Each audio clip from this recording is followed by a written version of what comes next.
Muy buenas noches, ¿cómo están ustedes? Son las 8 de la noche de este jueves 13 de septiembre, Día Internacional del Chocolate. Sí, hay que celebrar el día. ¿A quién no le gusta el chocolate? Hoy es el Día Internacional del Chocolate. Y no se refiere precisamente al autor de Guachineo, no.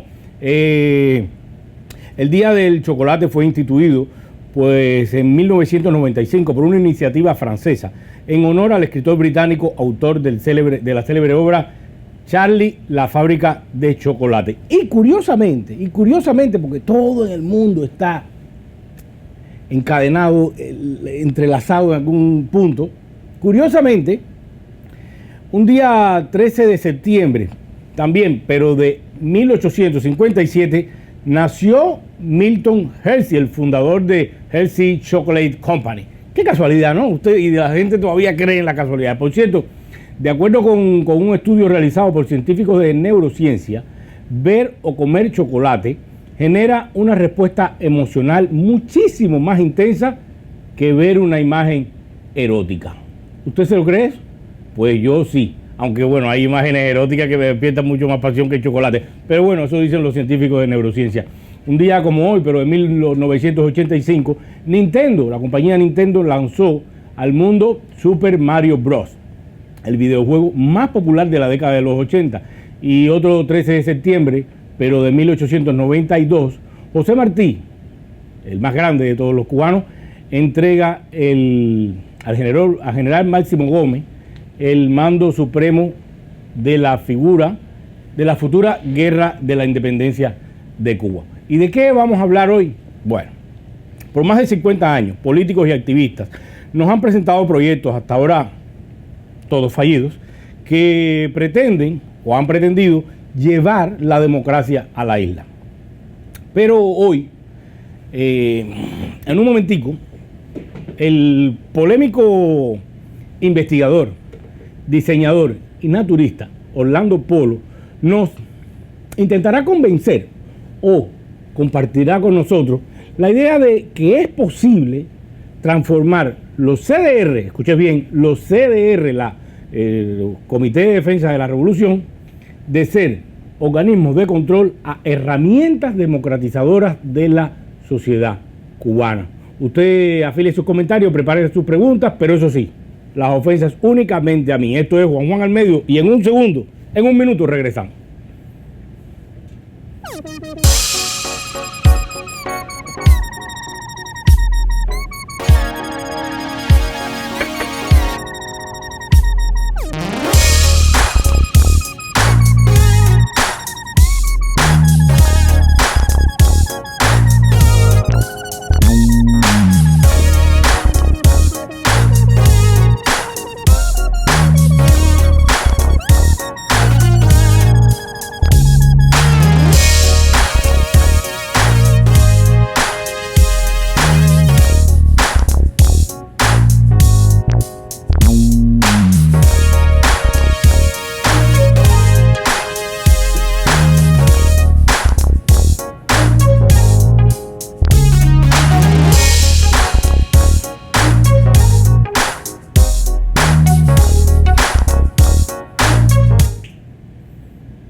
Mil gracias a todas las personas que están conectadas y a los que están por conectarse. También gracias a nuestros anunciantes, absolutamente agradecidos de Don Camarón, ese lugar tan placentero donde se come de maravilla. Y hacen realidad el eslogan que tienen a su entrada y dice: si no hay pescadería, no hay pescado fresco. Pues bien, allí no solo hay pescadería y pescado fresco, también hay un grupo de trabajadores que con su servicio le hacen sentir el verdadero marajá del Capurtala. Por eso le decimos que en lo que acá en Miami no tenemos un respetable marecón, pues nos vemos allí los fines de semana, los sábados sobre las 5 de la tarde, allí en Don Camarón. También gracias a My Cosmetic Surgery. Sí. No solo cante este numerito para que se le pegue. También visítelos y póngase en manos de verdaderos profesionales de la salud que harán de su figura una imagen de revista como la que está luchando mi amigo Rafael. Porque en estos días de fin de verano, pues no podemos olvidar que glamour y playa no tienen por qué andar divorciados. También, por supuesto, gracias a Las Vegas Cuban Cuisine. Si a usted le gusta la comida cubana, esa es la catedral del arroz con frijoles. Mire, hay muchísimos restaurantes de comida cubana acá en Miami. Pero ninguno tiene el sazón de Las Vegas Cuban Cuisine. ¿Sabe a qué sabe?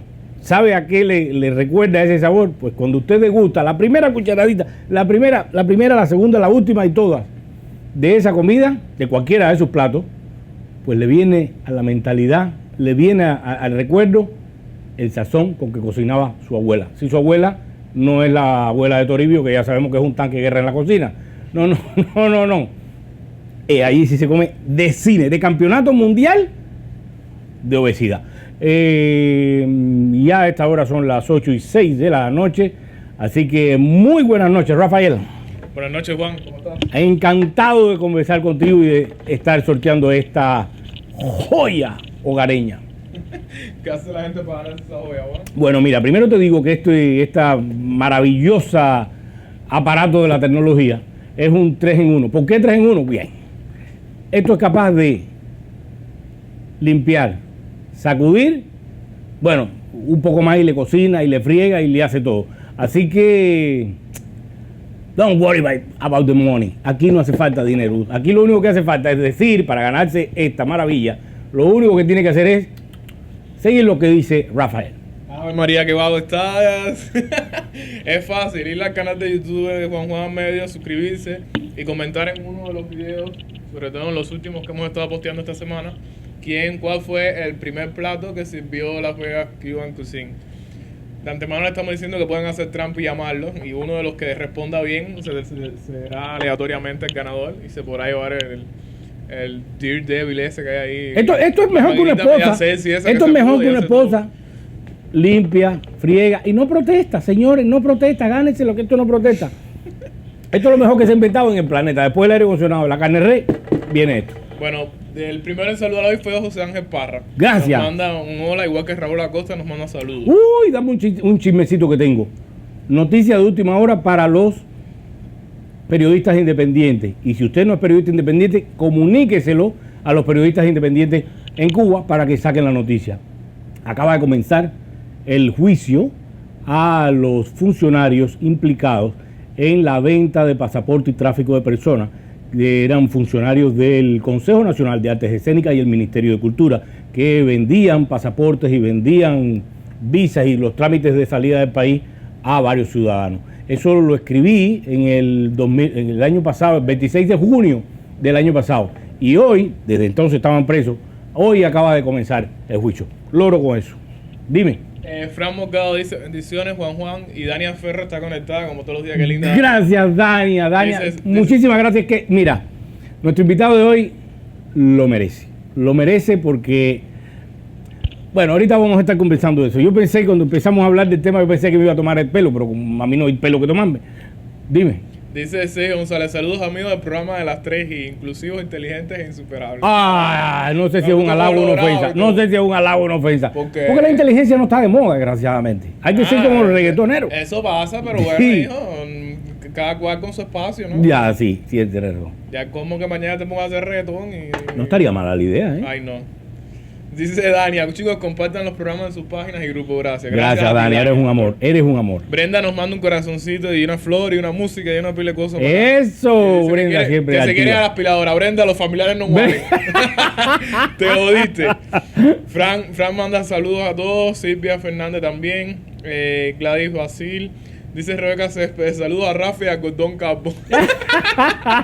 Bueno, pero ya tengo la solución para bajar de peso, créeme. ¿Sí? La playa. Está en la playa. De hecho, dice Arnel de Abeja, saludos familia. Oye, aunque no estoy live, siempre los veo en YouTube el otro día. Coño, ya te extrañábamos, Arnel. Sí. Pero gracias por estar aquí. Dice Orlando Pizarro que ya está suscrito, ¿qué hace? Bueno, si ya está suscrito, no importa. Tú, en cualquiera de los programas que estemos subiendo, tú comentas cuál tú crees que fue el plato que sirvió primero, que preparó primero y vendió Las Vegas Cuban Cuisine. Te damos la opción del fraude, porque aquí no somos tan estrictos. Puedes llamar a Las Vegas Cuban Cuisine, que están tú lo googleas y están ahí todos, están sus teléfonos, todo. Y pregunta por alguno de los vilariños que son los dueños, y pregúntale porque ellos mismos fueron los que a modo de chisme lo vamos a echar para adelante. Ellos fueron los que nos enviaron el video donde el último día se lo vamos a poner diciendo cuál es ese plato. ¿Le doy una pista o no? No, todavía es muy pronto, Juan. Bueno. Pero de todas maneras, no importa cuánta gente lo diga bien, no importa cuánta gente lo diga bien, porque se va a seleccionar uno de los que lo diga bien aleatoriamente, como mismo hicimos el viernes pasado. Okay. Dice Rebeca, el primer plato fue picadillo porque el chef es cubano y traía el picadillo en el corazón. Y dice, cállate Juan, deja que Rafa salude. No puedo decir eso, no puedo decir. Rebeca, ¿Puedo decir frío, caliente, caliente? No, todavía. No, ok. Está muy pronto. Qué estricto eres. Rodrigo Estel nos manda un like y Richard Doña Cabrera está conectado, dice que nos quiere un montón. Y déjame leer el comentario de... Bueno, voy a sacar esto, voy a sacar la delicia esta de acá, y no es que me la lleve para mi casa, la voy a poner acá un segundito. Dime, Rafa, dime. Dice Jorge Castañeda, que dice, saludos Rafa y Juan, saludos. Mi mamá se puso muy contenta con su saludo y les manda besos a los dos. ¡Anda! Amor, esa familia. Eso sí. Pero invítanos, ¿no? Invítanos a tu casa a ver si te hacemos el daño. Y saludamos así a tu mamá. Dice Sergio González, oye, el Chucho mete tremendo rap, quizás puedas armar un grupo con él. ahí sí no es mala idea, pero bueno, del rap reggaetón hay bastante. Como el rap me parece bien, pero bueno. Del rap al reggaetón va muchísimo, porque, ¿sabes? Bueno, más bien al revés, del reggaetón al rap va muchísimo intelecto. Dime. Sí, es que el reggaetón es una cosa muy abstracta. Ya puedes pasar al invitado, Juan. Bueno, nada, entonces sí, ahora sí demos la bienvenida al investigador, diseñador y naturista Orlando Polo, un invitado de lujo que hoy queremos interactuar. Gracias por invitarme. Siempre, muy buenas noches. Muchísimas. A Rafa y a ti por la invitación y la oportunidad de compartir con ustedes y con esta audiencia inteligente, que es lo más importante, poco frecuente en nuestros medios, que evidentemente con la que podamos interactuar y hablar de temas que puedan ser de interés. Si yo te serví agua, ¿qué cosa es eso? Esto es agua con vinagre de manzana, miel y parte tiene pinta para bajar de peso. Tiene pinta con miel y vinagre. Tiene pinta de saber. Vinagre de manzana, miel y ginger en este caso también. Jengibre porque acelera los procesos metabólicos. Y esto es... ¿Me dejas probar? Sí, cómo no. Tiene pinta de saber. Mira, para que no... Bueno, el vinagre de manzana es súper rico porque eso es lo que yo estoy cocinando todo ahora. Prueba qué te parece. ¿Lo puedes tomar? Sí, delicioso. Ahí. Y entonces, y esto que tengo aquí, todas estas cosas me acompañan a mí diariamente, mi rutina diaria, ¿no? Y esto es agua de mar.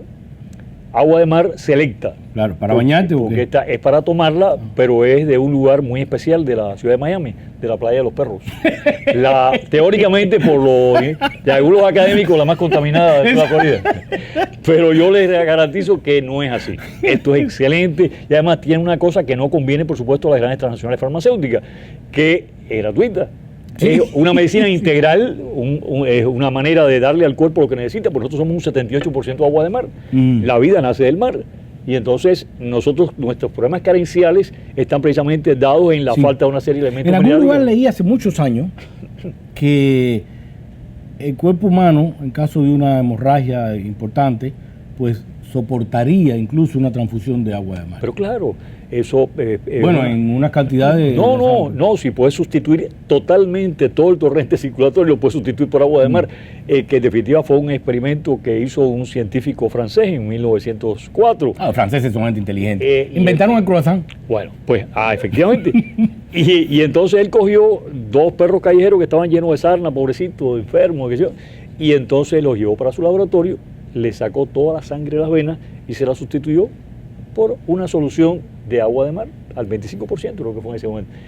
Y aquellos animalitos en menos de 72 horas se transformaron y a la semana ya eran diferente, estaban sanos, activos, robustos, había desaparecido la sarna y a partir de ahí comenzó toda una historia que se remontó hasta 1925, donde él hizo toda una labor, incluso fue condecorado por el gobierno francés. En Egipto le salvó la vida a miles de niños que estaban sufriendo en ese momento de aflicciones de la malaria. Y entonces, pero en 1925 ya era demasiado la labor que había hecho, había fundado toda una serie de centros donde con el agua de mar estaba resolviendo problemas críticos y de pronto tuvo un accidente de tránsito. De pronto preso. Un accidente de tránsito. Le pasó un carruaje por arriba y ahí terminó la historia. O sea, a partir de ahí cogieron toda esa información, la ocultaron, la desaparecieron.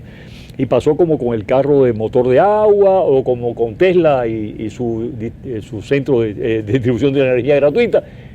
es parte de la historia, ¿no? Donde los grandes intereses, que en este caso dominan, pues no conviene que alguien se hace que yo, si te enteras dentro de un par de semanas que yo ando por ahí tuerto, hecho tierra, o que tuve un accidente automovilístico, ya sabes, por estar hablando, del agua de mar y la no es lo mismo tomarla que contarlo. Claro, lo que pasa es que yo lo he experimentado previamente, o sea, yo te comentaba hace un rato que durante 21 días yo hice un ayuno con agua de mar solamente, porque había sufrido un accidente, se me dañó el tejido, la espalda, etcétera, y entonces hice un proceso de recuperación, tomando durante 21 días sin tomar ningún otro alimento. Con agua de mar y los peces también. Ya, hombre, claro, yendo a bañarme al mar. No, digo, y los peces comiendo pescado también. No, el problema es que yo no tengo el pescado incluido dentro de mi dieta porque soy vegetariano. Es una mala crianza mía, ¿no? Es una majadería mía.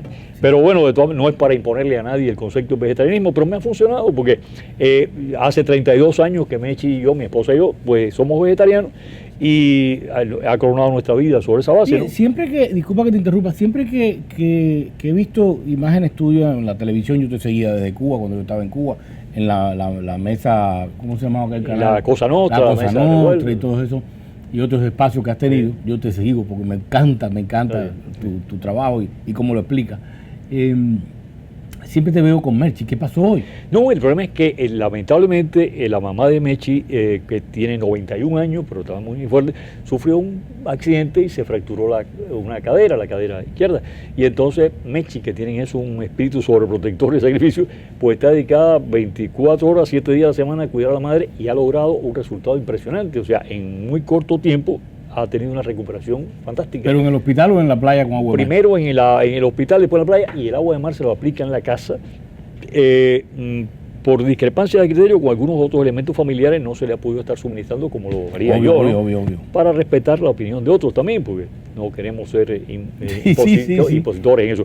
Pero bueno, sí, con las lesiones en la piel y eso, con el agua de mar y con aloe, y además de eso, bueno, pues la atención general y afectiva solamente, que es muy importante en la recuperación de una persona de 91 años, que es un adulto mayor. No, discúlpame, ¿tú permites que nos interrumpan y conversen? Pero claro, lo más interesante. Rafa, interrumpe, no hay ningún problema. Lo más interesante es eso, porque si no esto se vuelve un monólogo insoportable. Una clase, y para eso la escuela. Yo le digo sinceramente. Para sufrir los dentistas. La experiencia que tengo en radio y televisión me indica que no hay nada más insoportable que alguien tratando de dar una conferencia a teléfono, explicando académicamente toda una serie de cosas. ¿Qué pasa? Uno a veces sin darse cuenta se involucra emocionalmente y empieza a hablar. Pero si hay alguien inteligente que es capaz de llamar, interrumpir y hacer una pregunta claro. para se crea una interacción, que es lo más interesante. También puede llamar al 786-443-5089. Aquí recibimos su llamada. Polo, te confieso, y como sé que eres una persona... Dice Google, por favor, que las enseñanzas de este señor no las divulguen en Cuba.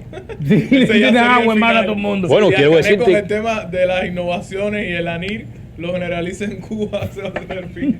Quiero decirte que para mí el ideal está poder crear en Cuba un centro de distribución de agua de mar para que todo el mundo pueda, porque es insólito. No, y siendo una isla, pero no es insólito, porque ese es un conocimiento que prevalece no desde 1904, que fue el doctor Quintón, que se me olvidó ese nombre, sino mucho antes, desde hace miles de años, en la cultura védica, en la cultura china, se utiliza el agua de mar como parte de la cultura de la medicina tradicional.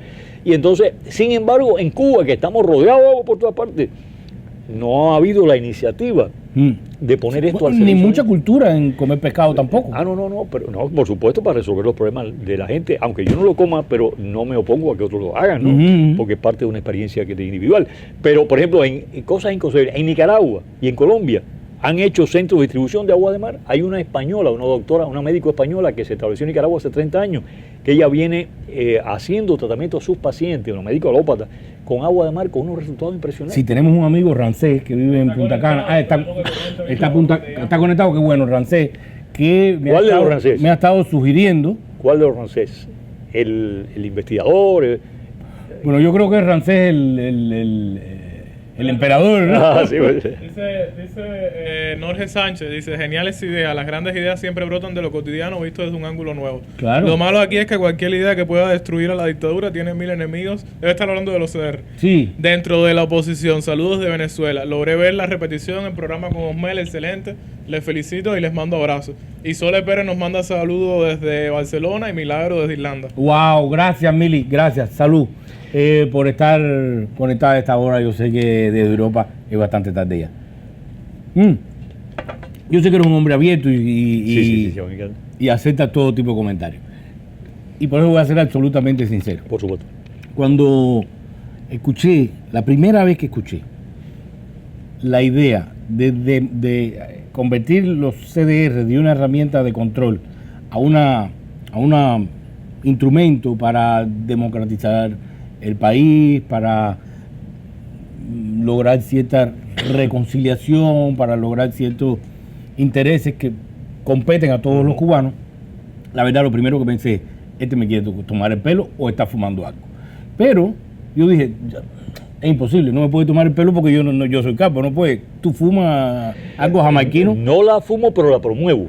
Desde hace más de 10 años, cuando aquí se perseguía a la gente que hablaba de cannabis sativa, de marihuana, y los jóvenes tenían que esconderse, etcétera, nosotros hicimos un programa en La Cosa Nostra precisamente donde hablamos de las propiedades medicinales de cannabis sativa, que además son 5.000 años de cultura en el mundo asiático, con la cultura védica, la cultura china, que se considera una planta completamente sagrada.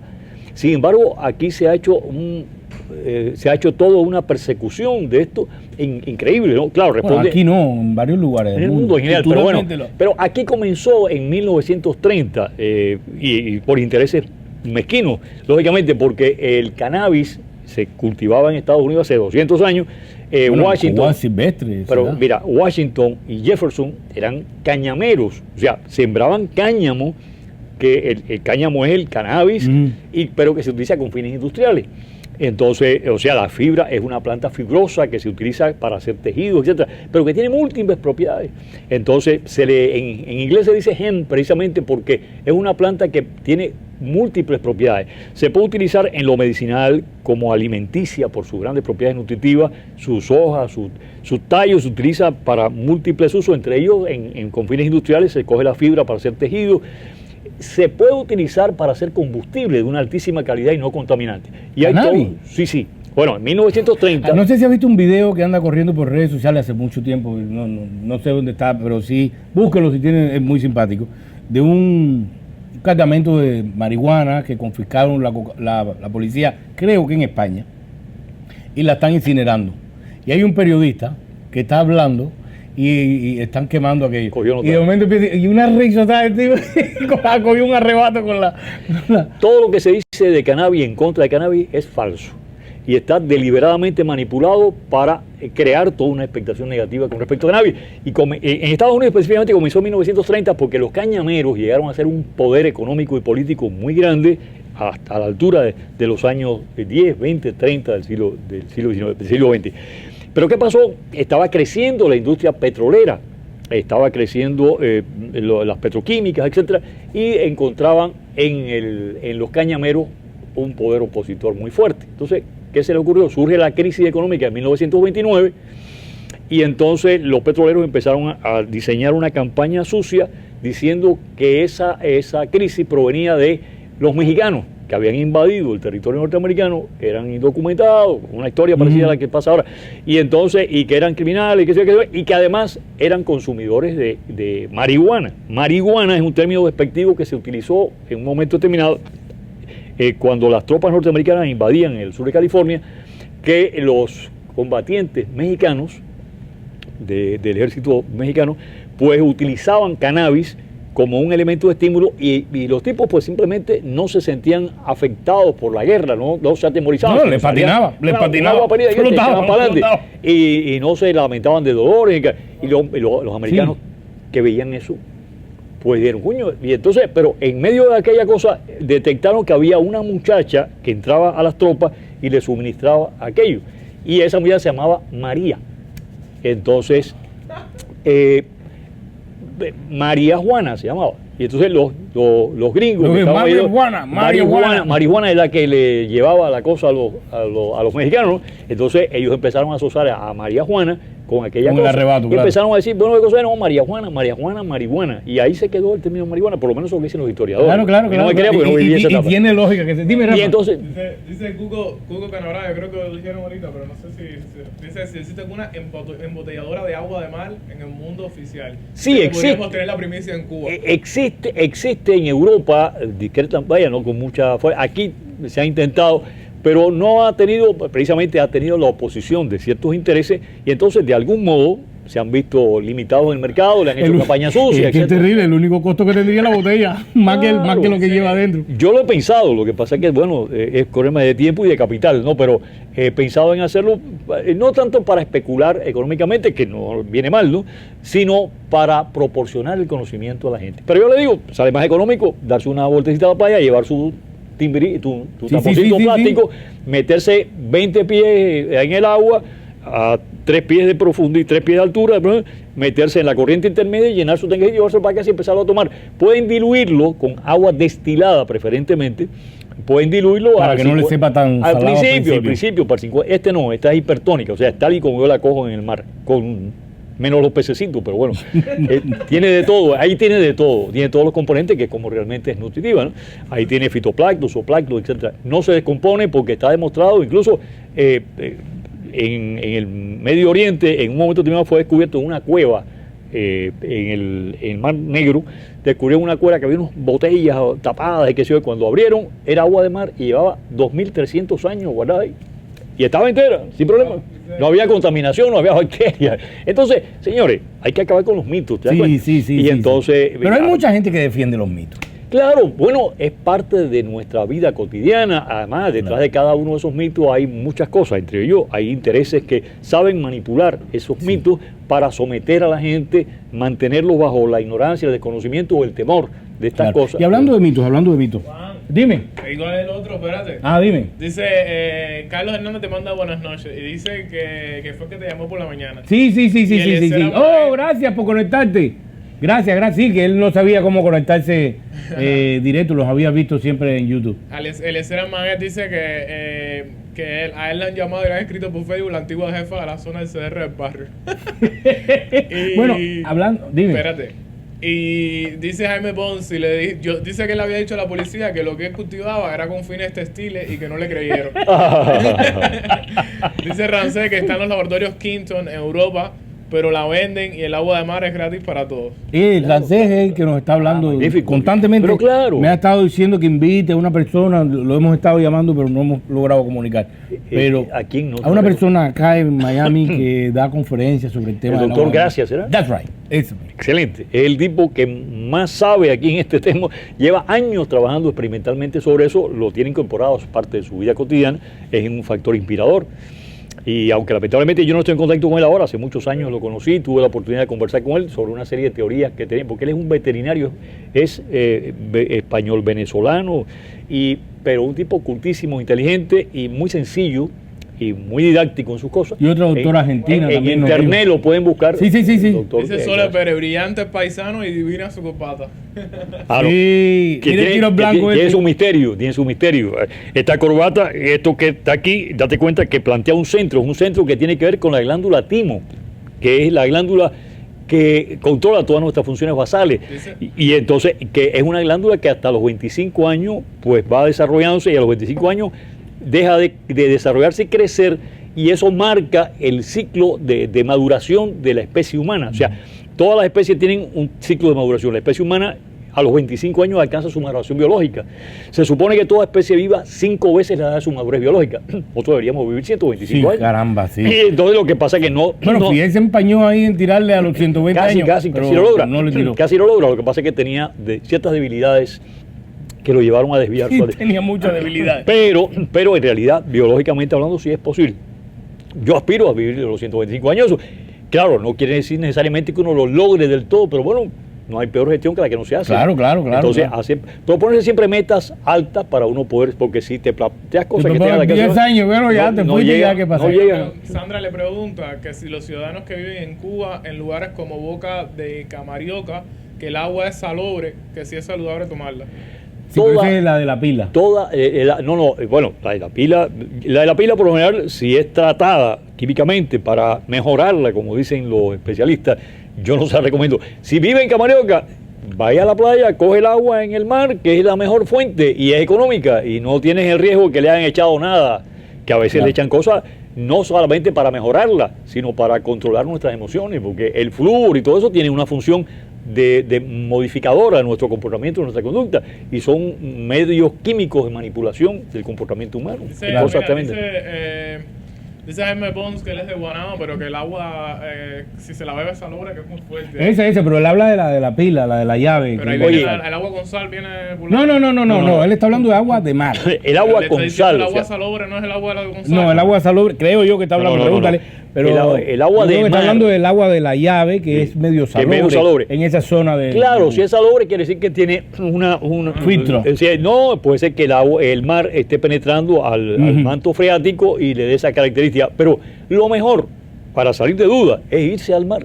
Si tienen ahí, en Cuba, vaya, la distancia más larga, yo creo que son 30 millas, 30 kilómetros, para llegar a la costa. No, yo por dice Cuco que entonces, bueno, que entonces pudieran sobrevivir los balseros, el estrecho de la Florida. Pero ese es el mito que hasta ahora yo siempre había escuchado, no sé si es mito o realidad, pero lo que yo sí te lo pregunté ahorita, que a mí siempre yo intenté irme 3 veces en balsa y me decían, lleva agua, porque si te tomas el agua esa te mueres. Mire, simplemente, yo no sé si alguno de ustedes ha practicado el ayuno. Yo lo he hecho unas cuantas veces. Mechi y yo. Sí, 69 días. Mechi y yo íbamos a hacer un ayuno de 42 días, y en condiciones que no son simulables, porque era metido en una celda de seguridad de Estado. No, yo también, por eso digo. O sea, ahí no hay escape. Por eso digo, sí. Pero nada, sin ningún resentimiento. Y el ayuno es una técnica antiquísima, milenaria, y es simplemente darle al cuerpo la oportunidad de regenerarse por sí mismo. Es como cuando tú vas a reparar un automóvil y lo metes en la planta, tú no lo pones a funcionar, tú lo encaramas en la planta y empiezas a tatear. Es curioso, y lo que voy a decir no es para que nadie lo haga ni cosa por el estilo. No soy yo quien para incentivar nada a nadie, pero es curioso que al menos después de los días que pasas el hambre, los dolores de cabeza, la debilidad y todo eso, pues te empiezas a sentir mucho mejor. Mucho mejor. Tú empiezas a pensar mejor. Oye. Y es curioso porque siempre me decían, no, que si el oxígeno, que si el cerebro. Y yo me sentía pero mucho mejor, mucho mejor. Sí. Cuando incluso yo empecé a tener miedo pensando que era adictiva. Porque no es que yo estuviera en todas las facultades, no, estaba muy débil. Pero en el momento de razonar, de meditar, y yo no practico ninguna religión, la respeto todas, pero no practico ninguno, y fui capaz, y no me preguntes cómo, porque no lo sé. Yo en La Habana, y tengo de testigo a mi hermana Brenda, le decía, cuando yo llegue a Miami voy a vivir en una casa así, color y todo, y cuando llegué, tal cual. Mira, y yo no había visto fotos. El ayuno te produce una cosa. Primero, el ayuno te produce un estado de relajación. Los 3 primeros días, para cuando uno no tiene toda esa práctica, los 3 primeros días... Es terrible, un bombazo, es de Hiroshima en la cabeza. De ajuste. Yo te digo con franqueza, yo no lo he sufrido, porque Mechi y yo dirigimos la única institución de vegetarianos naturistas que había en Cuba, la Asociación Naturista Vida, por un tiempo que tristemente el gobierno cubano no interpretó lo que estábamos haciendo. Nos calificaron de tener allí un centro contrarrevolucionario y conspirativo, nos quitaron la institución, nos metieron presos, acabaron con aquello, destrozaron todo aquello, quemaron la biblioteca. Fue una torpeza, un disparate que después lo reconocieron las autoridades, pero tristemente ya habían acabado con aquello. Una institución que fue creada en 1942 por un grupo de españoles, de republicanos y anarquistas, esos que habían ido para Cuba viendo la guerra, y entonces allí en esa finca, era una finca que estaba en Guanabacoa, llamada finca naturista, se crió Camilo y Osmani Cienfuegos, porque uno de los fundadores fueron los padres de él. O sea, Ramón y Emilia fueron fundadores fueron parte de aquel grupo, y ellos se criaron ahí. Y eso fue lo que le permitió a la institución sobrevivir en el año 66, porque intervinieron todas las instituciones privadas. Cuando fueron a intervenir a la finca naturista, que lo que había ahí unos cuantos viejos nonagenarios que llegaron las autoridades, el viejo Cienfuegos se plantó en la puerta de aquello, se puso el sombrero de Camilo y dijo, por aquí no pasa nada. Y entonces llamaron a Fidel y se fue, y Fidel dijo, no toquen eso, tranquilo, dejen al viejo ahí. Y sobrevivió a esa etapa. Claro, ellos tenían la esperanza de que aquello fuera declinando porque iban muriendo los viejos, etcétera. Ya en el año 84 Yo me enteré por una cosa accidental de que existía aquello, fui, hice una visita, conversé con los viejos y les propuse crear un centro ahí de ejercicio, yoga, de dar conferencias, de cosas. A los viejos les encantó porque eran muy pocos y era como renovar aquello. Y entonces eso fue un viernes. Cuando llegué el domingo para empezar con ellos la actividad, me recibieron exaltado, angustiado, atemorizado.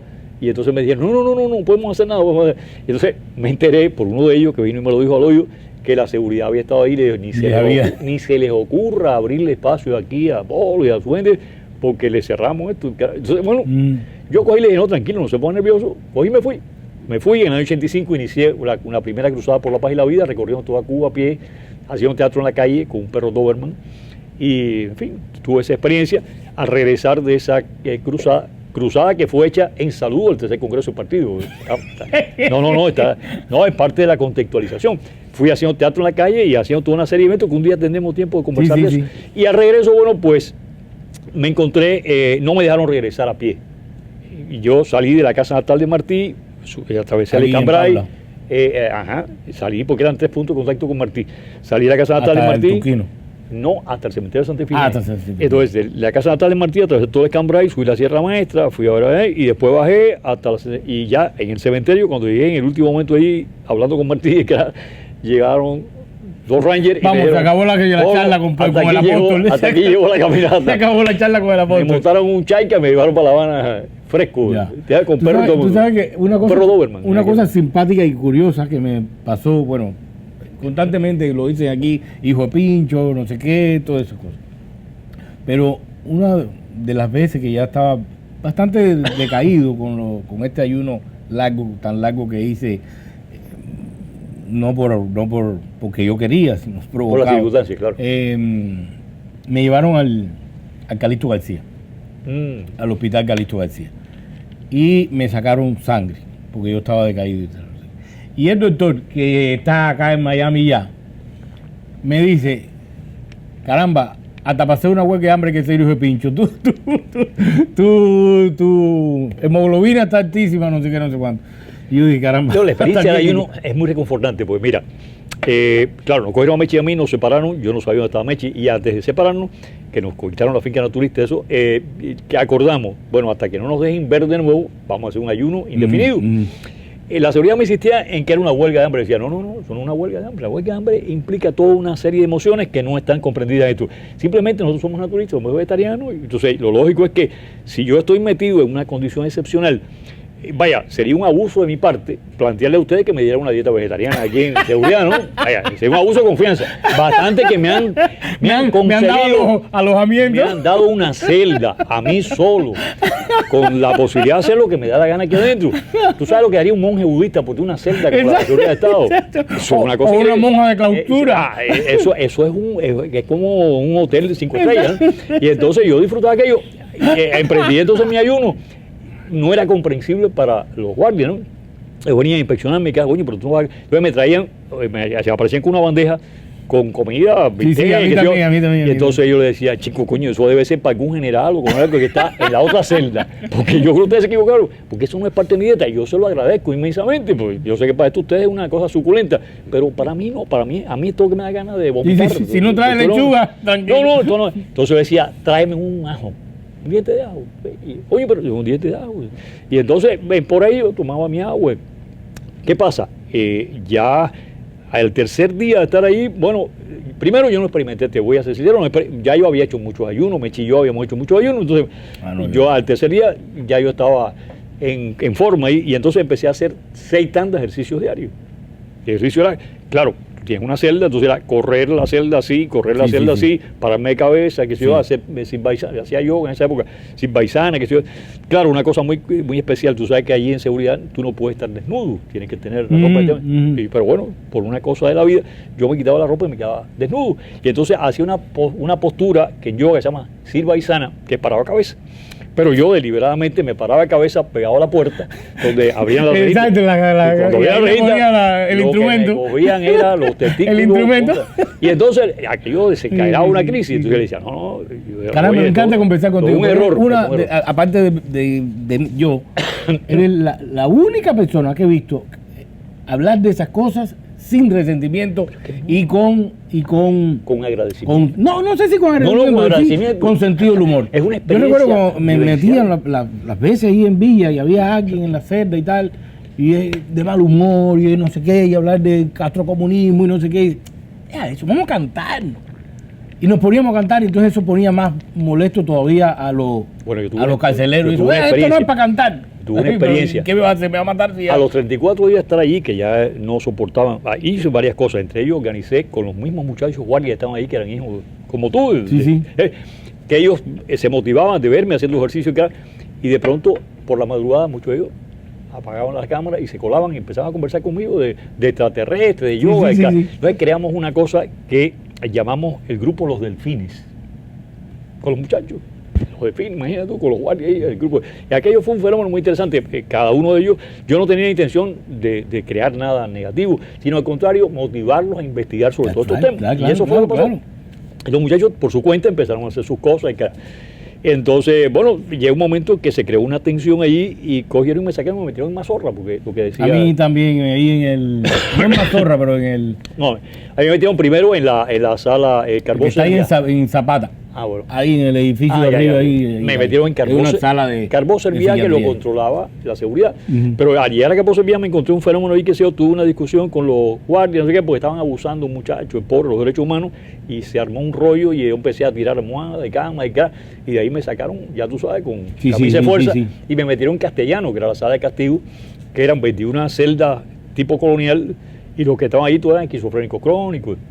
Me pasó una cosa muy interesante, me metieron ahí con la finalidad de crearme temor, porque me soltaron a un muchacho que le decían Bichito, que era un microcéfalo, que además era un esquizofrénico crónico y tenía 7 muertos.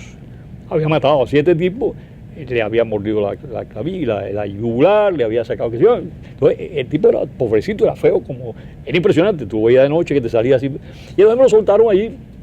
Y Bichito se me apareció y se me colgó de la reja, que era una reja de esas, unos barrotes de españoles, era una celda cuadrada de piedra, qué sé yo qué son, y entonces con los barrotes al descubierto. Y entonces de pronto le abrieron la celda, Bichito vino y se me paró así, agarró los barrotes y me miró fijo. Y entonces yo vi aquella criatura yo le vi la parte buena, ¿no? Y me le acerqué y lo miré y le dije, Bichito, y empecé a pasar la mano por la cabeza. Era como una criaturita. No me la coma, no me la muerda. Tú sabes que aquella criatura Bichito empezó a deslizarse así claro, por el tubo. El amor todo. Y se quedó agachadito así, y en medio de aquella cosa, cuando yo estaba pegadito al piso, yo seguía rascando la cabeza, pues me dio un sentimiento de amor. Yo no le cogí miedo, no tenía miedo. Y entonces, de pronto, Bichito así me mira y dice, papi. Aquello me partió la vida. De aquí se le salían las lágrimas. Y entonces yo me aflojé completo, porque imagínate tú, aquella criatura. Y entonces empecé a cantar. Me dio por ponerme a cantarle a Bichito, y empecé a cantar. Y al yo empezar a cantar, eran 21 celdas que son así. Ahí había, todo el mundo estaba loco, hasta yo. Y entonces, yo era el más loco. Y entonces, muchachos, empezaron a cantar los otros que me oyeron cantar y empezaron a cantar. Y entonces ya yo me doy cuenta de aquello y digo, coño. Y entonces yo empiezo a tomar el control de aquello y empiezo a levantar la olla y a decir cosas, a improvisar cosas. Y aquella gente, de pronto los guardias entraron a ver qué pasaba. Y empezaron a mandar a callar a la gente. Pero no había, nadie se callaba. Y entonces viene estoy yo, oye, cállate la boca. Y yo estoy cantando. Y entonces empiezo a conversar con ellos. Y entonces digo, no, cállense ustedes. Y entonces yo no me mandaba a callar. O sea, que aquello era imparable. Y durante casi 48 horas estuvieron aquella gente cantando lo mismo. Y entonces, improvisando, bueno, al punto que vino la dirección y qué sé yo cuánto, y vinieron con los chorros de agua, para darle chorros de agua. No había modo, porque ellos encontraron en aquello. Claro, aferrarse a... Les dio un sentido de libertad. Y entonces cantaban, pero con una vitalidad increíble. Pero era una cosa, se creó todo un ambiente como un canon, porque entonces unos cantaban por aquí, otros cantaban por allá, pero se integraba armónicamente. Y yo disfruté muchísimo. Entonces, bueno, terminaron por cogerme a mí, sacarme, llamarme a la dirección. Y entonces empezaron a dialogar conmigo para que terminara el ayuno. Y claro, yo llevaba ya 34 días allí, y entonces me propusieron ver a Mechi y que rompiera el ayuno. Y yo, bueno, pero yo no puedo romper un ayuno que llevo 34 días, bueno, 42 días ya era. si no puedo romperlo, tendría que romperlo o con uva o con banana o cosas, porque si no, no se puede. Porque ellos me querían traer jamón, un filete. Nada que ver, nada que ver. No, todo es poco a poco. Entonces empecé a conversar, a explicarle. Me lo asimilaron muy bien. Porque ellos estaban atemorizados porque me sacaban sangre, la sangre ya estaba coagulada prácticamente. Y entonces yo sabía lo que estaba pasando, porque yo sabía que a partir de los 45 días había un proceso casi irreversible, que es la autofagia, ¿no? Pero yo sabía lo que estaba pasando. Entonces, al final, los últimos 4 o 5 días, me cortaron el agua, no me daban agua, lo que empecé a orinar, a tomarme mi orina, que es una técnica védica milenaria, ¿no? Que además es un mecanismo reconstructivo. Conclusión, llegamos a una negociación, en un plano de armonía, porque jamás ni me sentí agredido, ni me sentí con odio, ni reprocharle. Yo le daba las gracias por aquella oportunidad, una experiencia humana extraordinaria. Además, yo no conocía Mazorra, entonces yo conocía aquello, interactuar, los locos cantando y pichitos. Sí, yo entonces le decía, usted no saben lo agradecido que lo estoy de haberme permitido esta experiencia. Ese tipo, un momento que algunos se molestaban porque como yo me estuviera burlando de ellos. Le decía, no, esto es una cosa sincera. Mi madre era muy amiga de verdad, de Bernabé. Tipo tremendo. Muy amiga de él. Y él nos invitaba, yo recuerdo, era un niño, nos invitaba a los carnavales que hacían allá, no sé si todavía los harán. Carnavales allí. Me imagino y hacían carreras y la verdad, nos trataban muy bien. Al desaparecer no puedo decir otra cosa. Al desaparecer Ordaz, desapareció todo aquel concepto donde el loco, entre comillas, era un ente social que participaba, que es el concepto de democracia participativa, que vamos a hablar, que es lo que no entiende mucha gente aquí, que están fuera de contexto. Ahora vamos a entrar en ese tema, porque de todos los proyectos que yo conozco, que buscan llevar la democracia a Cuba, todos, los costosos, los baratos, los ridículos, los inteligentes, los pacíficos, los beligerantes, todos han fracasado. Porque lo han llevado con el concepto impositivo, pero además es una tontería pretender llevar la democracia a Cuba. Porque en la que... Como tú tomas agua, además me puedo tomar la tuya. Bueno, un poquitico. Claro, en el concepto, o sea, ¿qué pasó con la primavera árabe? Tratando de llevar la democracia al mundo árabe. Acabaron con el mundo árabe porque además es un proceso de desculturalización. Acabaron en Irán metieron a Saddam Hussein supuestamente preso, pero al final destruyeron toda una estructura social y cultural. Es un acto brutal, ignorante. Acabaron con el Museo de Bagdad, que era la joya más importante de la cultura humana para esta. Entonces, llevar la democracia a Cuba. No, señor. En Cuba existe la más perfecta democracia que pueda haber en América. Y te lo digo, no. Explícame eso. Te voy a explicar por qué. Disentir. La primera que era vegetariano y la segunda esa. Mira, democracia participativa. O sea, en Cuba existen infraestructuras sociales que no existen en el resto de América. Eso es verdad. Los CDR, la Federación, la Organización de los Campesinos, funcionen o no funcionen. Yo no voy a discutir eso. Pero la crearon, existieron y desempeñaron un papel, cualquiera que fuera. El de los CDR fue un papel represivo, pero fue muy eficiente. Para los efectos del gobierno cubano, con el propósito para él. Una organización muy eficiente. Entonces, quiere decir que es una estructura que ha sido eficiente con un propósito determinado, ha sido eficiente y además 100.000 CDR en Cuba. ¿Tú te imaginas lo que es? No existe, en Estados Unidos no existe una infraestructura social con esas características. Donde la gente... Bueno, están los bancos y la tarjeta de crédito. Sí, pero con otro propósito, con otro control. Pero ¿qué pasa? Donde la gente interactuaba, además, la gente formaba parte voluntariamente, aunque aquí digamos lo contrario muchas veces, pero en un momento determinado, la experiencia de la Revolución Cubana tuvo una razón de existir y una efectividad. Yo la viví en carne propia. Yo participé en la lucha clandestina contra Batista siendo un niño, 10, 12 años, en mi casa. Y me integré al triunfo de la revolución, a la milicia, todo. Jamás he negado eso aquí. Porque aquí hay personajes que se dedican a hacerle vida imposible a los que en algún momento vivieron, tratando de quedar como los puros, como lo que habían previsto. Eso es verdad. Y entonces, no, porque a mí Fidel Castro sí, no me engañó. A mí Fidel Castro no me engañó.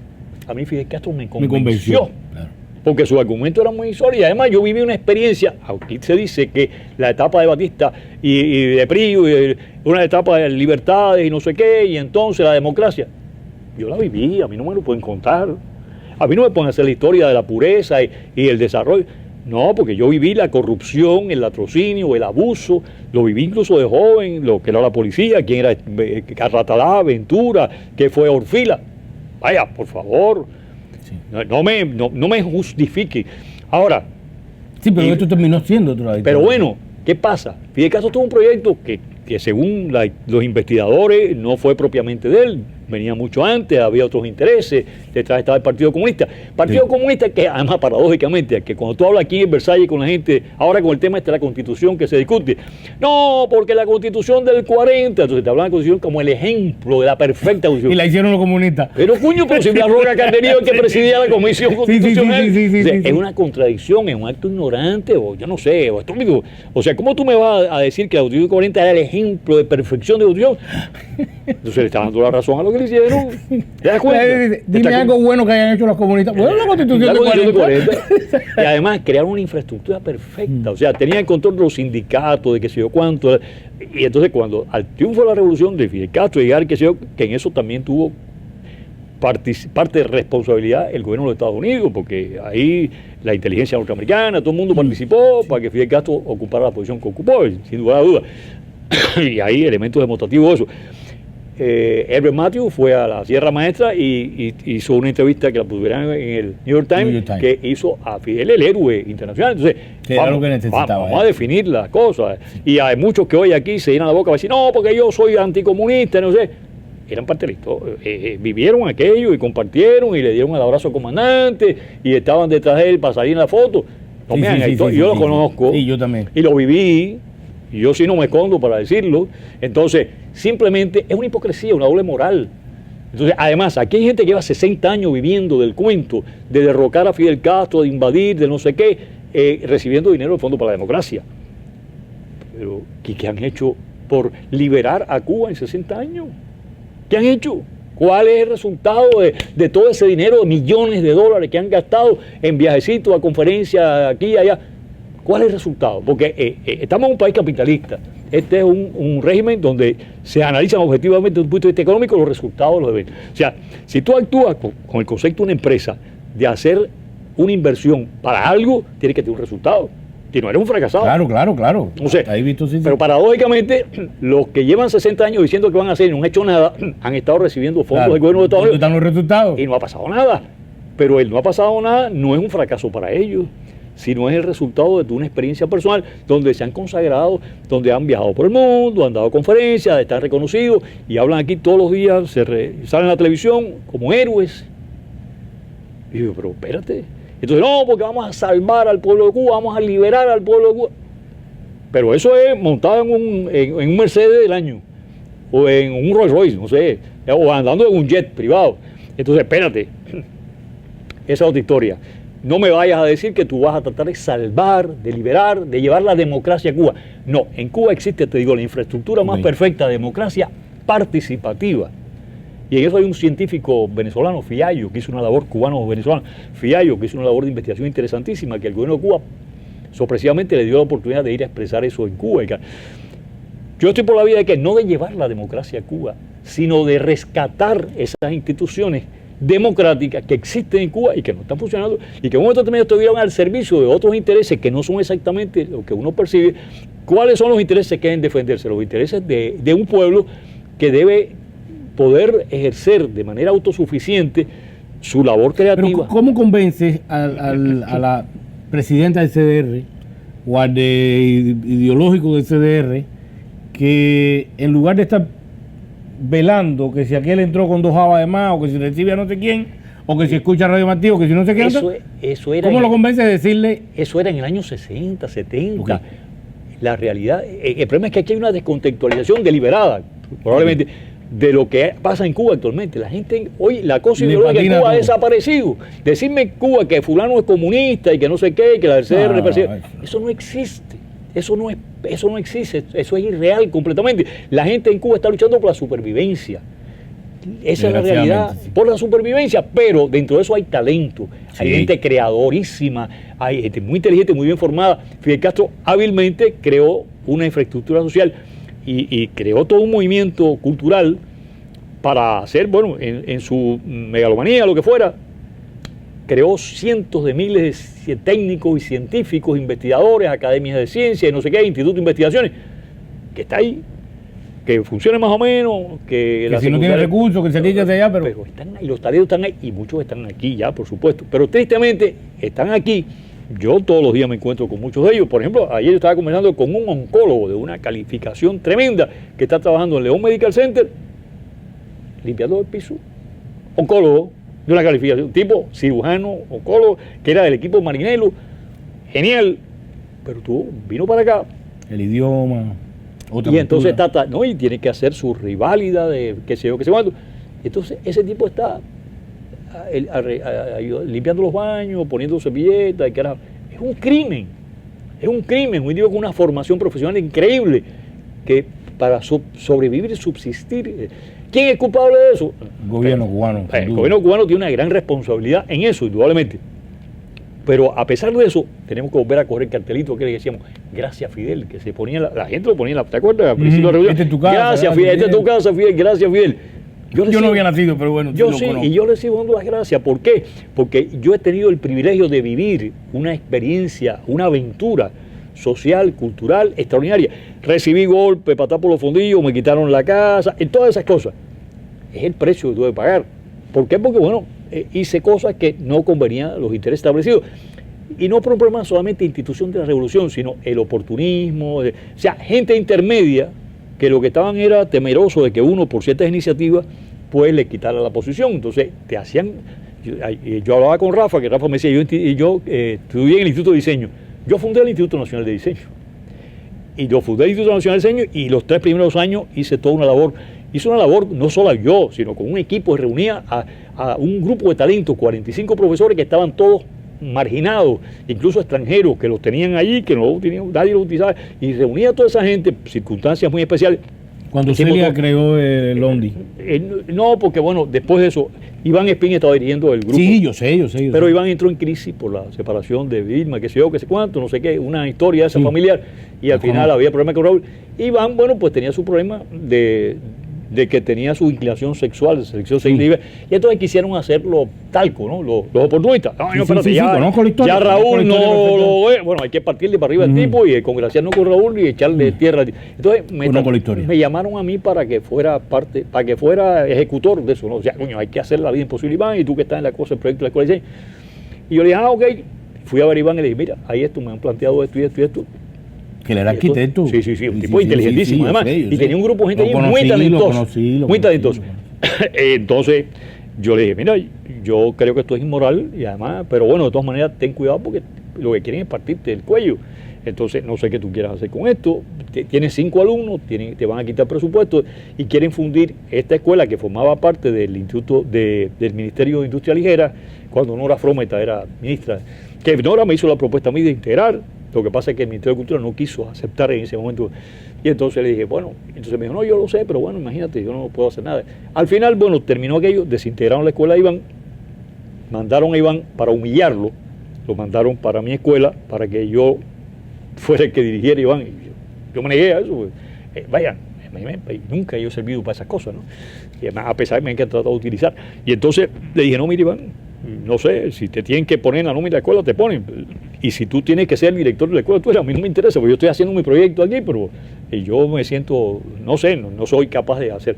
Y entonces al final de esa historia, habíamos creado un proyecto de escuela de diseño que era una enseñanza permanente, enseñanza programada, y, o sea, donde estábamos creando todo un concepto diferente al que se llevaba en el resto de las escuelas de arte. Eran 53 escuelas de arte.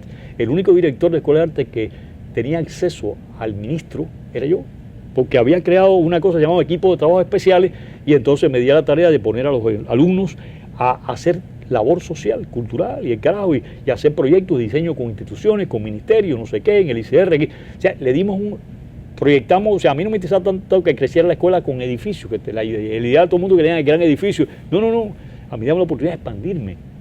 Entonces organizábamos grupos y llevábamos los profesores y hacíamos aulas en los ministerios, o sea, creamos una interacción e hicimos una red cultural, y entonces a partir de ahí creamos un nivel, cierto grado de independencia de la escuela. Yo empecé a sostener que la escuela tenía que ser autofinanciada. En el año 73 hablar de autofinanciamiento en Cuba era Era así. horrible. no había entendimiento, me busqué, y entonces que el diversionismo ideológico, tal cosa.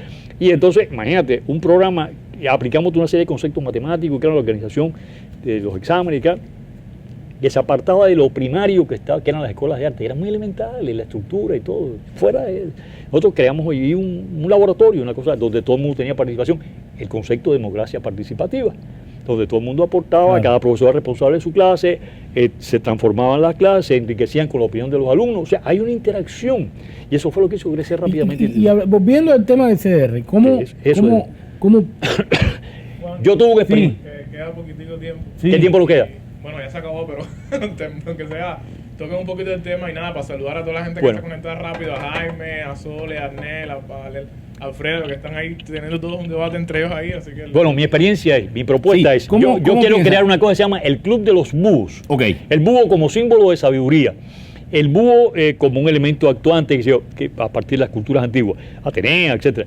Y entonces crear el Club de los Búhos, y dentro de los proyectos del Club de los Búhos, dos proyectos fundamentales. Uno, aquí en Miami, porque aquí los políticos hablan para cualquier cosa, hablan de Cuba, quieren cambiar la Cuba. En vez de hablar de la pero Flagler, no dicen que están acabados con Flagler. Entonces, un proyecto que lo estamos haciendo aquí en un edificio de bajos recursos en la primera calle y la 9 avenida, donde estamos tratando de integrar a los vecinos en un vecindario y resolver una serie de cosas prácticas. Y el proyecto en Cuba es con un CDR en el Vedado, que estamos tratando de darle ayuda a esa gente. ¿Cómo? Para transformar aquello, crear un huerto, hacer una fiestecita los fines de semana para compartir con la gente, hacer una comida colectiva, el plomero que ayude a resolver los problemas de plomería de la gente de acá, el carpintero que ayude a crear una comunidad autosuficiente. Hacer como dinámica. Un kibutz por cada CDR. Claro, es un concepto de una organización emergente, o sea, no es crear una estructura vertical de yo soy el presidente y no sé qué. No. Que eso ahí se forme, que esa gente se organice, se forme y se ayuden unos a otros mutuamente, el sentido solidario, fraternal y se convierta en una estructura autosuficiente para resolver sus problemas cotidianos. No estén esperando que el gobierno les dé para reparar el techo, que le boten los escombros. Hay que limpiar la calle, hay que arreglarla, hay que sembrar plantas, hay que sembrar flores en la cuadra, poner la cuadra bonita, arreglar un ambiente, que todo el mundo se sienta bien. Claro, pero eso lleva dinero. Eso lleva ante todo la interés, está el claro, deseo. pero la pintura para pintar la cuadra... En Cuba la hay. En Cuba hay cal viva, en Cuba hay aloe. Tú coges aloe, cal viva y preparas y pintas de blanco las paredes, como hay miles de pueblos en el mundo, los más antiguos, pintar blanco, bueno, vamos a pintar el barrio blanco completo, todas las casas, y además las protege de los insectos, o sea, soluciones concretas a partir del conocimiento real, práctico. Eso es la sabiduría. El propósito del búho es eso, transmitirse a uno otro conocimiento y no ponerse zancadilla y no tratar de ser el más sino compartir los bienes. Y en estos momentos cuando hay tanta desidia, tanta desilusión, porque le han prometido de todo y no le han cumplido nada. Porque la gente espera que le resuelva los problemas. Entiendo, esa parte la entiendo y la comprendo, pero incluso la comparto hasta cierto punto, pero ¿cómo vas a convencer a las personas de eso si ya están aburridos de que le digan cosas? Oye, pero el problema no es decir lo que tienen que hacer, sino es simplemente decir, hagan ustedes lo que deben. Por instinto, todo el mundo hace cuando está en situaciones extremas. ¿Y no te parece que ese proyecto es entonces más o menos parecido a los demás en cuanto ustedes hagan y desde aquí nadie hace nada? Ahí es la diferencia. O nadie no. Ahí es la diferencia. Yo parto de una experiencia vivida en el año 69, donde yo fui designado el tiempo cambió, presidente de un CDR, un momento, 2018. pero es que 1969 un momento muy difícil. Y de pronto un día yo llegué a mi casa y vi un edificio, subiendo por la escalera, vi una reunión del CDR abajo, y la gente falando, no, que este fulanito con degenerado, no sé qué. Y yo estoy subiendo la escalera y de pronto, Polo tiene que ser el presidente de CDR. Coño, entonces, bueno, pero espérese. ¿Quién yo? Entonces, pero a tipo Charlie Chaplin. Y entonces, digo, bueno, no, ven para acá, ahora mismo, aplauso, tú eres presidente de CDR, porque estos son unos hijos de puta, estos no tienen echada la vida a perder y están son unos chivatos. Es una cosa crítica. Ok, vamos a meterle, pero fíjense, con una condición, que aquí todo el mundo tiene que trabajar y esa misma noche discutimos toda una serie de conceptos y empezamos a crear cosas. Y lo primero que hice fue convocar a todos los que se iban del país, que vivían en la cuadra, todos los gusanos, entre comillas, que vivían, para que formaran parte del comité. Y además organizamos ya en ese momento la guardia del comité para proteger la bodega de la esquina que se estaban robando los cigarros, los refrescos, el carajo. Entonces, el caballero son algo común. A partir de ahí se organizó un comité de defensa de los intereses de la gente. Creamos consejos de vecinos en 3 edificios que había en el barrio para limpiar las escaleras, pintar y qué sé yo. Y en 3 semanas aquello cambió. De pronto me llamaron. Yo fui a ver a Armando Acosta, que dirigía Nacional, le presenté el proyecto y mira, entonces me dijo, coño, pero tú estás loco. Entonces le digo, no, mira, quiero hacer esto. Y yo, bueno, tú lo haces, yo no te puedo autorizar eso porque tú estás fuera. Digo, bueno, yo lo estoy haciendo para que tú lo sepas y este es el propósito. Entonces, bueno, también, y me puño, estoy de acuerdo, me parece muy bueno. En la primera guardia le metí 200 personas, guardias que no iban ni 3. Y fue una guardia perfecta, organizada metódicamente, carajo. Y entonces tuvo un resultado impresionante. Duré 3 meses. Al cabo de los 3 meses, el presidente del comité de zona, el del distrito, no sé qué mierda, empezaron a protestar porque vieron en peligro sus posiciones y porque empezamos a descubrir que ellos eran los primeros delincuentes que estaban robándose las cosas entonces empezaron a crear ¿qué pasa? Yo no era militante del partido y entonces se creó una expectación. Me llamaron, el propio Armando Acosta, me dijo, mira, yo no puedo sostener esto porque esto es... Y bueno, se acabó el experimento y volvieron a llevar el comité a lo que era. A lo que era. ¿Te das cuenta? Pero en ese proceso logramos que saliera gente del país que no le daban la salida, que le resolvieran problemas de salud a gente que no, qué sé yo. Hicimos una cantidad de cosas. No la hice yo, la hicimos. La comunidad. Y participó, y el que era médico, qué sé yo cuánto, y el que era carpintero, no sé qué. Se creó un ambiente con un entusiasmo de esa desidia que había en ese momento y de la bronca. Claro, los elementos oportunistas que hasta ese momento habían dirigido se fumaron, se mudaron de ahí, el carajo, porque no resistieron a aquello. Pero fue un experimento social interesantísimo y a mí me marcó la vida. ¿Te das cuenta? Después me quisieron hacer la vida imposible porque me acusaban de todo lo que te puedes imaginar. Pero a mí me importó un carajo, porque en definitiva yo no tengo tejado de vidrio. Y yo he vivido mi vida de frente. Y no me arrepiento de nada de lo que he hecho en la vida. Y se lo digo todos los días a alguno aquí que trata de... Digo, oye, yo no tengo nada que arrepentirme. ¿Te das cuenta? Son experiencias. Pero a veces no pasa que uno se auto... A ver, te cuento. Rapidito, disculpa, Rafa. Mi padre era un hombre muy informado. Él le gustaba estar informado. De hecho, escuchaba todos los días Radio Martí. Yo lo escuchaba porque él lo estaba escuchando. Después, cuando estuve en la oposición... paréntesis, tu padre era vecino. O sea, en Destrampe y O'Farrill estaba la casa de la familia de Almeida. Y además, tu padre era un hombre muy sencillo. Sí, muy sencillo, muy accesible. Sí, era un tipo puro que creía en la revolución y que formó parte de ella. Era un revolucionario. Yo soy revolucionario. Yo fui, soy y voy a seguir siendo revolucionario. En contra de cualquier opinión. Claro. No, pero por donde iba. Entonces él escuchaba Radio Martí. El ambiente donde yo estaba de niño, de muchacho, pues escuchaba Radio Martí. Claro. Después, cuando estoy en la disidencia, la oposición y eso, pues también escuchaba Radio Martí. Cuando vine acá a Estados Unidos y empecé a trabajar precisamente en Radio Martí, mucha gente que iba a la institución pues decía, yo escucho Radio Martí. Y eso crea una sensación que tú no estás mintiendo, pero tú te la crees, que mucha gente escucha Radio Martí. Claro. Y no es nada más que tu círculo, claro, tu radio de acción el que escucha Radio Martí.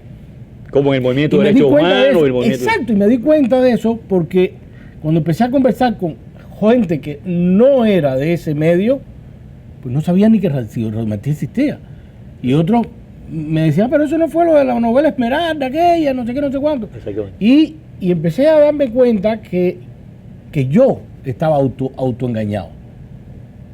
Me había creído que mi círculo era toda Cuba y no era así. Absolutamente. No era así. ¿No sucederá que en ese círculo que tú tenías y que lo viste, te creíste que era así y no? Es que yo, para romper ese esquema, precisamente en el año 85 hice una cruzada por la paz y la vida, recorrí toda Cuba a pie con una mochila al hombro y un perro de más, dando mítines en la calle. Di más de 200 mítines en la calle, me reuní con miles de gente, moví miles de jóvenes. La única demostración pública que se hizo en contra de plantas nucleares de Iraguá la organicé yo con 1.200 alumnos que bajé de las lomas de Cambrai por toda la carretera, con el perro adelante, el carajo, y di un meeting. Y cuando la seguridad del Estado se dio cuenta de lo que estábamos hablando y que estábamos oponiendo a la construcción de la planta de Uraguay, se formó, ya tú sabes, el rollo.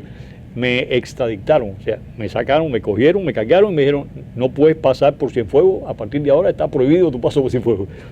Pero yo de mi caminata, porque además se creó un mito en cuanto a mí. Como yo hacía cosas que eran inconcebibles en aquella época, llegó un momento en que la gente de la propia seguridad creyeron que yo era un tipo mandado ocultamente por Fidel. Porque además yo hablaba, yo le echaba a todo el mundo con el rayo. El que piensa diferente siempre menos de G2 o de la CIA. Yo le echaba a todo el mundo, secretario del partido, todo el mundo. Pero yo tenía una cosa que cuidaba. Yo decía, si se entera el comandante de esto, aquí va a arder Troya. Entonces, se le cagaban los pantalones los tipos, y yo les bajaba una velocidad a los secretarios del partido y les decía.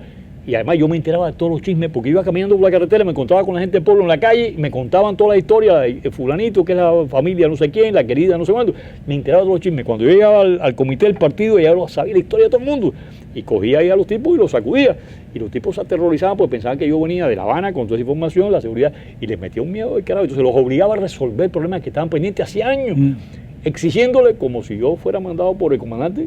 Eso lo decían ellos, no lo decía yo. Y entonces, y le bajaba una velocidad de la seguridad de este al otro, y creaba, y después cogía, daba media vuelta y me iba con el perro para que aquí no pasó nada. Y entonces los dejaba aterrorizados, trabajando para ver cómo. Cuando yo regrese, procuren que todo esto esté resuelto, porque aquí va, todo va por escrito, y eso va para allá. Miren eso, y esto van a venir a confirmarlo, y si el comandante le da por pasar por aquí, esto va a ser de carajo. Entonces, con ese método, en Cuba nadie sabía, ni nadie sabe quién es quién. De nada. Entonces yo asumí el personaje del camino. Yo tenía una amiga, que por cierto era jinetera, y cada vez que la paraba la policía, ¿tú sabes con quién tú estás hablando? Y el tipo se quedaba. Método, eso es teatro. El teatro es la vida es teatro, y todos somos actores y espectadores. Depende de cómo tú asumas tu personaje, convence o no convence. Y yo cuando fui a salir a caminar con mi personaje del caminante, que yo lo estudié, fui a ver a Vicente Revuelta y le planteé, coño, Vicente, tengo esta idea. Y le expliqué a Vicente en qué consistía. Y al terminar de explicarle, me dice Vicente, ¿y qué tú quieres que yo haga? Le digo, coño, que me ayudes a armar el personaje del caminante. Y dice, no, coño, Pablo, el personaje del caminante está armado ya. Arranca y vete ya. Camina. Ya está, eso ya está, eso está. Levántate y anda. Dale, ya ahí no hay nada que hacer, ya tú lo tienes integrado perfectamente. Dice, me has convencido, dice, me has convencido, coño. Así que, entonces, Vicente es un personaje inteligentísimo, igual que Raquel, gente brillante. Y entonces, y yo tuve el privilegio de trabajar con esa gente, y trabajar con Alfredo Guevara, o sea, yo tuve el privilegio de vivir el principio de la revolución con todas las figuras más importantes, y no tengo nada que avergonzarme, ni arrepentirme. Aquí hay personajes que son oscuros, que ahora son más patriotas que nadie, son anticastristas, anticomunistas, pero que lo que hicieron en Cuba... No, yo el fundamentalismo nunca lo creo, de ningún lugar, de ninguna parte. Y en eso Lenin tenía razón. Oye, Lenin tenía razón eso. Si rascara las piernas de un oportunista, te encontraba abajo, de un extremista, te encontraba un oportunista. Yo creo, que eso es marxismo, pero bueno. Cada vez que veo aquí con la vena... Oye, yo no creo en los héroes, yo no creo en los héroes del micrófono, no creo en los héroes del micrófono. Y además, yo te digo, yo lo que planteo es resultados. Yo he tenido la vivencia personal.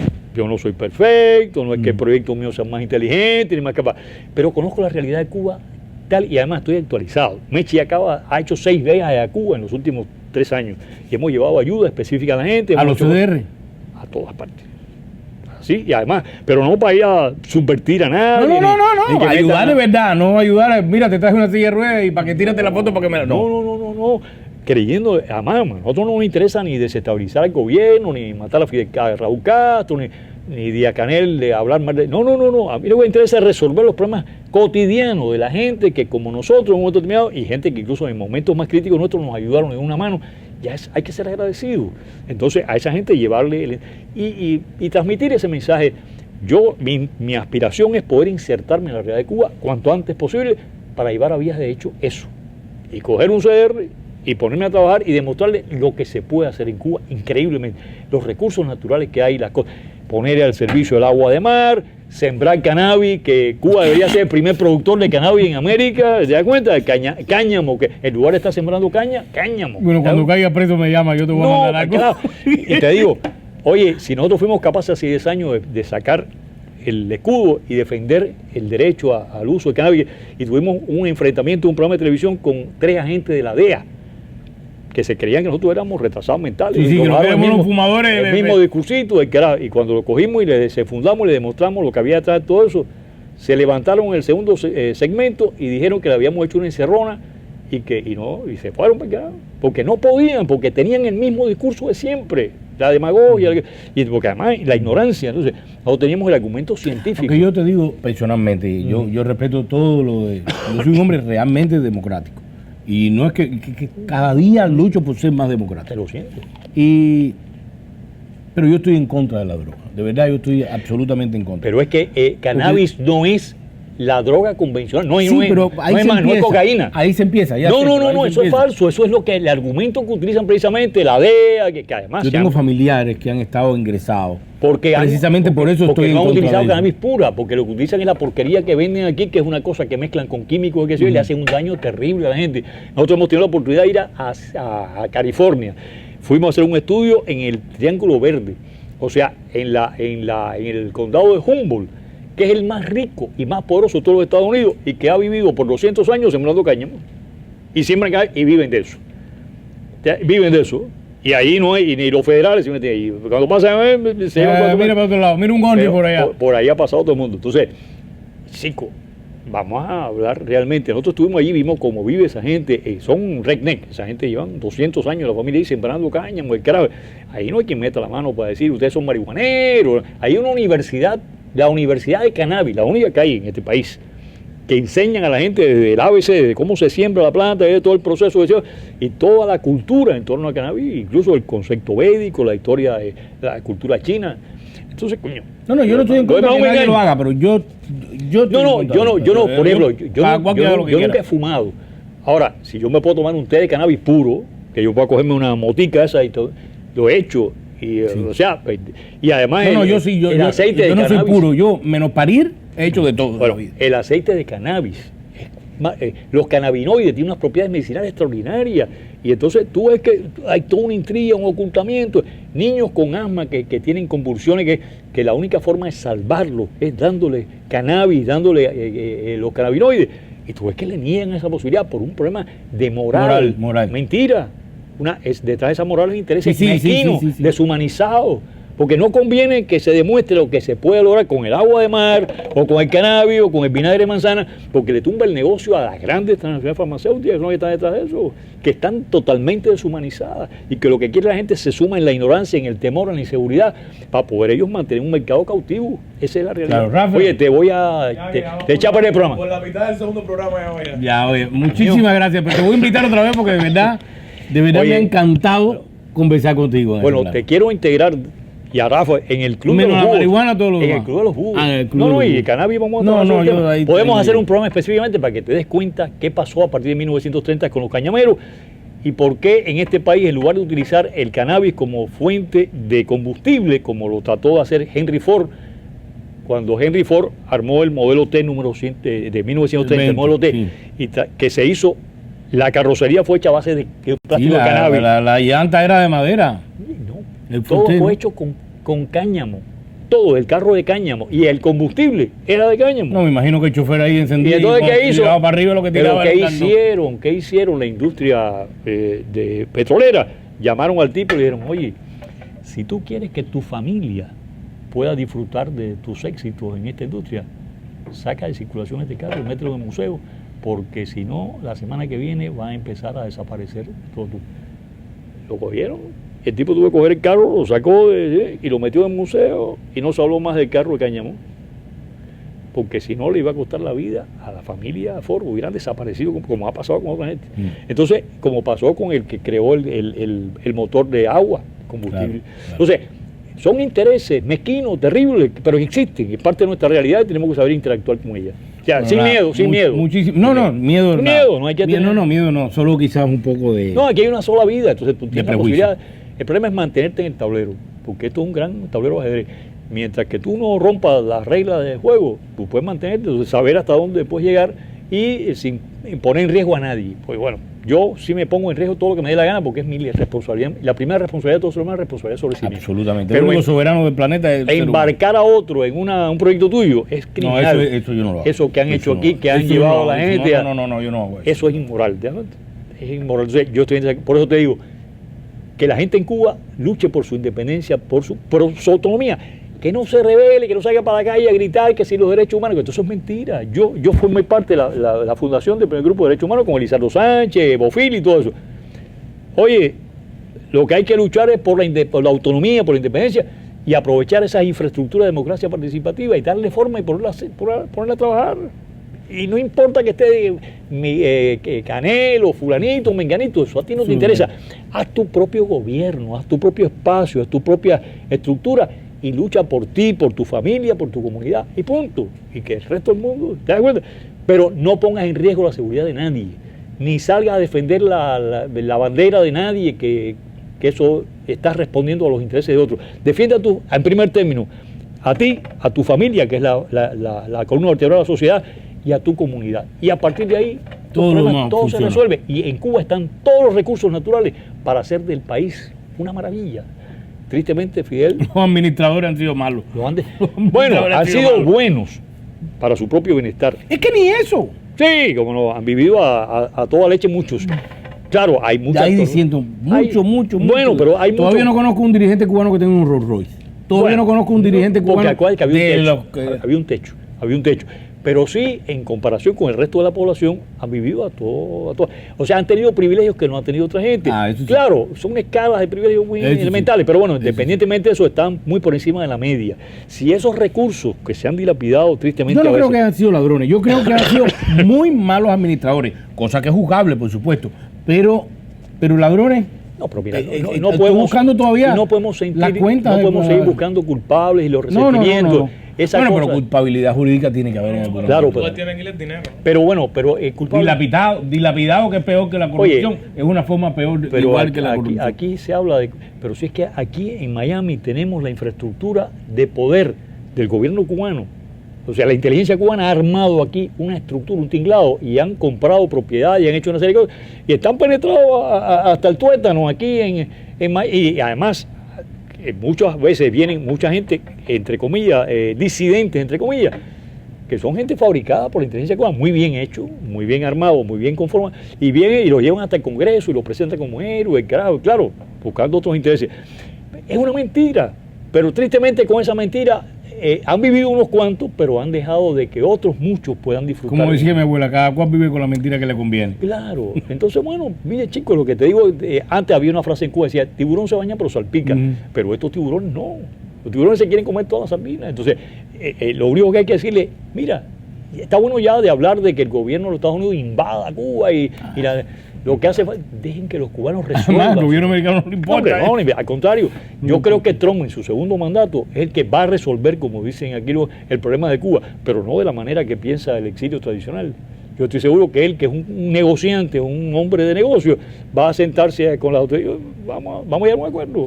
Bueno, nos tenemos que ir, el tiempo se nos fue.